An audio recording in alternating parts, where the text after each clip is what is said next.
Ang sinasabi ko sa iyo, under Section 23.2 to 23.3 ng Circular 2009-006, kailan kayo mag-i-issue ng COE? Yun ang tanong. Tama po, sir.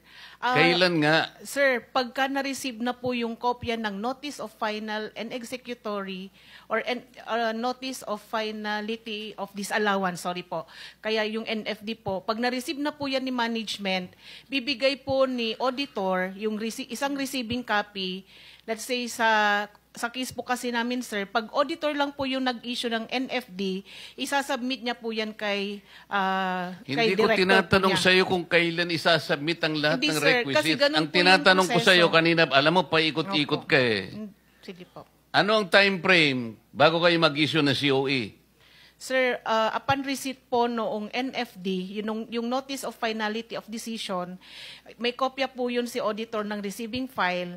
Ibibigay po niya yon sa ating commission proper kasi po dumaan po ito Mr. sa Chair, Supreme Court. pakitulungan mo nga Opo. ako. Tinatanong ko lang, naiintindihan mo ba Opo, yung sir. tanong? Opo, naiintindihan. Ilang araw bago i-issue mo yung COE? Alam mo kung ano yung COE? Yes po, COA Order of O, Execution anong po. sinasabi ng batas?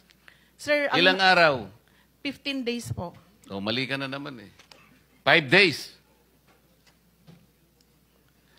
Dito sa kasong ito, kailan yung in-issue ang COE? Sir, wala po akong knowledge po dyan sa yan ang problema binabanggit natin. niyo po. 4 na taon bago nyo in-issue ang COE. Kaya, yung kaninang pinag-uusapan natin, Mr. Chair, kaya medyo... Sir, gusto ko lang Before po you answer that, i-clarify, sir. COA, Opo. that will be your last question, Yes po. Senator Sorry po. Marcoleta. Sir, Go ahead. i-clarify ko lang po.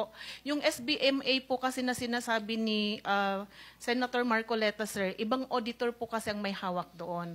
Ako po ay nag-audit po sa ngayon ng DPWH. Kaya po Eh, ikaw yung nga ang background pinadala po- rito para sumagot ka sa COA eh. Pagkatapos sasabihin mo naman, hindi. Sinabi ko bang ikaw ang auditor? Hindi naman po, sir. Pero as per information po, wala Hindi po bali akong na. detalye. Salamat po, Alright. Mr. Chair. Opo.